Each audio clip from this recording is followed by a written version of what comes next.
da Força Aérea Brasileira. Alex, por gentileza, vamos usar a carta e aí, se você puder agora assiná-la de fato, acho interessante, Alex. Vamos lá então, Pitoli. A carta diz o seguinte: nunca mais se diga que nossas forças armadas nunca perderam uma guerra. Hoje perdemos a maior delas. Perdemos nossa coragem, perdemos nossa honra, perdemos nossa lealdade. Não cumprimos com o nosso dever, perdemos a nossa pátria. Eu estou com vergonha de ser militar. Vergonha de ver tudo aquilo pelo qual jurei, trabalhei e lutei foi traído por militares fracos, desleais e covardes que fugiram do combate, preferindo apoiar quem sempre nos agrediu, sempre nos desrespeitou, sempre nos humilhou e sempre se vangloriou disso, e que ainda brada por aí que não nos querem sua escolta, por não confiar nos militares das Forças Armadas, e que estas devem ser colocadas em seu devido lugar. Militares que traíram seu próprio povo, que clamou pela nossa ajuda e que não foi atendido, por estarem os militares da ativa preocupados somente com o seu umbigo e não com o povo a quem juraram proteger. Fomos reduzidos a pó, viramos farelo. Seremos atacados cruelmente e, se reagirmos somente depois disso, estaremos fazendo apenas em causa própria, o que só irá piorar ainda mais as coisas. Joguem todas as nossas canções no lixo. A partir de hoje, só representam mentiras. Como disse Churchill, entre a guerra e a vergonha, escolhemos a vergonha. E agora teremos a vergonha e a guerra que se seguirá inevitavelmente. A guerra seguirá com o povo, com os indígenas, com os caminhoneiros, com o agronegócio. Todos verão os militares como traidores. Segmentos militares certamente os apoiarão, eu inclusive. Generais não serão mais representantes de suas tropas, perderão o respeito dos honestos. As tropas se insubordinarão, e com toda razão. Os generais pagarão caro por essa deslealdade. Esconderam sua covardia, dizendo não ter havido fraude nas urnas. Horas, o exército é que não conseguiu identificar a fraude, mas outros civis conseguiram. A vaidade prevaleceu no exército e no seu centro de guerra cibernética. Não foram, mais uma vez, humildes o suficiente para reconhecer suas falhas. Prevaleceu o marketing e a defesa de sua imagem. Perderam, manés. E o que dizer da parcialidade escancarada do TSE e do STF, que além de privilegiarem um candidato, acabam por prender inconstitucionalmente políticos, jornalistas, indígenas, humoristas e mesmo pessoas comuns, simplesmente por apoiar temas de direita, sem sequer lhes informar o crime cometido ou oportunidade de defesa? Isso não conta? Isso não aconteceu? E a intromissão em assuntos do Executivo e do Legislativo? Isso também não aconteceu? Onde está a defesa dos poderes constitucionais? Onde estão aqueles que bradaram que não bateriam continência a um ladrão?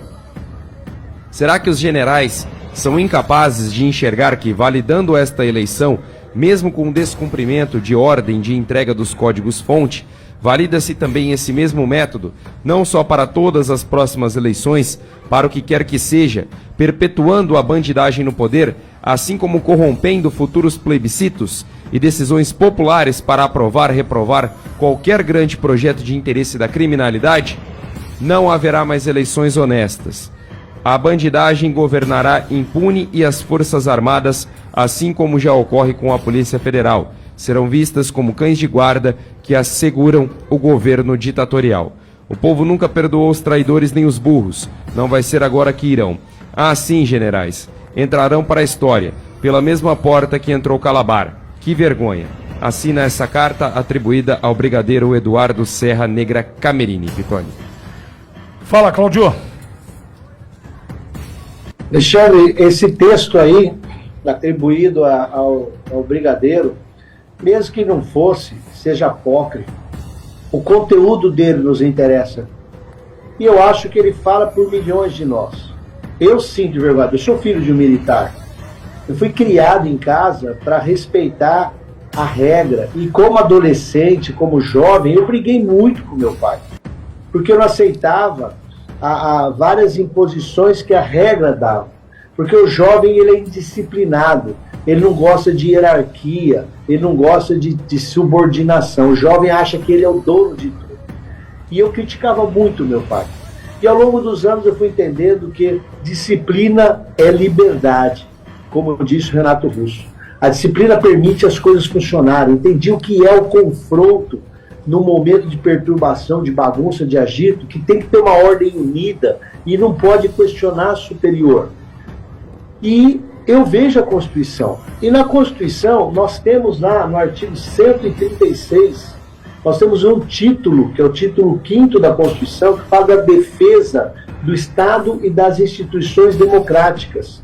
E aí fala do estado de defesa, do estado de sítio, e fala do artigo 142, e começa lá no 136. Aí eu digo o seguinte, Alexandre, todos esses artigos, do estado de defesa, do 136, do estado de sítio, do 137, o 142, todos falam que as Forças Armadas são subordinadas ao presidente da República. Se o presidente da República fala, ela tem que fazer. Só que nós tivemos um presidente da República dialogando com eles o tempo todo, o vice-presidente general, o comando da SGI com o general, e eu não sei como e porquê, espero que o Paulo Figueiredo explique isso pra gente, como é que esses generais ficaram tão alheios ao estado de degeneração das instituições democráticas brasileiras, na forma em que o ministro Luiz Barroso sempre comentou, de dentro para fora, através de atos administrativos que foram sabotando as instituições democráticas. Os inquéritos ilegais do Alexandre de Moraes, os procedimentos são inaceitáveis na democracia. O Alexandre de Moraes desobedece até o colegiado da STF, que mandou ele entregar em julho de 2022, mandar para a primeira instância, ele não obedece. Virou uma zona esse país juridicamente, uma perseguição escancarada. Isso com ordens judiciais, fora essas conversas extrajudiciais que fazem como, por exemplo, o WhatsApp tirar a gente do ar. A Jovem Pan News Bauru não está mais no WhatsApp. Por quê? Porque isso aí é um telefonema, isso é uma conversa. Tira os caras, senão nós vamos apertar vocês. E assim que as ditaduras se estruturam, comendo pelas bordas, entrando e penetrando e destruindo. Estamos sim numa ditadura. E os militares ficaram quietos. O presidente não teve competência política para trabalhar isso dentro dos militares, porque a resistência interna dos militares, dos generais, devia ser algo inacreditável. O Mourão falando o que falou no último dia também me chamou a atenção. Qual o tamanho da resistência? Será que o Mourão queria o quê? Ser indicado como candidato a presidente? O que o Mourão queria? O que aconteceu para sabotarem tanto as instituições democráticas e que vivemos o estado de exceção? Então, o que esse brigadeiro fala, eu concordo. Muita gente que respeita as Forças Armadas, e respeitou muito, fala o que eu falei.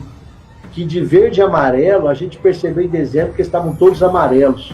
Tinham amarelados. E eu acho que é escancarado o quanto se sabotou e se sabota a obediência à Constituição brasileira. Porém, eu faço uma coisa, viu, Alexandre? Pelo que está aqui na Constituição, título 5º, artigo 136, 138, 137 e 142, ou o presidente da República manda, ou as Forças Armadas não fazem. Pois agora, queridos generais, nós vamos assistir a cada semana o presidente que tem poder constitucional de decidir sobre o efetivo das Forças Armadas, que pode fazer projeto de lei alterando as Forças Armadas e mexendo na indicação de quem vai ser o comandante das Forças Armadas. O presidente da esquerda vai sabotar e vai levantar um monte de gananciosos dentro da farda e vai criar uma vergonha, como foi feito na Venezuela, como está sendo feito na Colômbia, como foi feito na Nicarágua. É assim que eles fazem. E vários de vocês, generais, vão entrar para a história como pessoas que destruíram a nossa nação. E nós vamos enfrentar isso sim. Por quê? Porque o Leonel Brizola, lá nos anos 60, fez um movimento de tenentes e de suboficiais para enfrentar para cima. Política é isso, gente. Vai ter um monte de militar enfrentando isso. Detalhe, hein? O ministro da Defesa, o Múcio, junto com a Globo News, já começaram a atacar não os generais, mas os que estão abaixo deles, que não se conformam com essa falta de postura constitucional em defesa das instituições democráticas. Não se conformam com esses generais terem entregue o Brasil desse jeito. E o único caminho que vai ter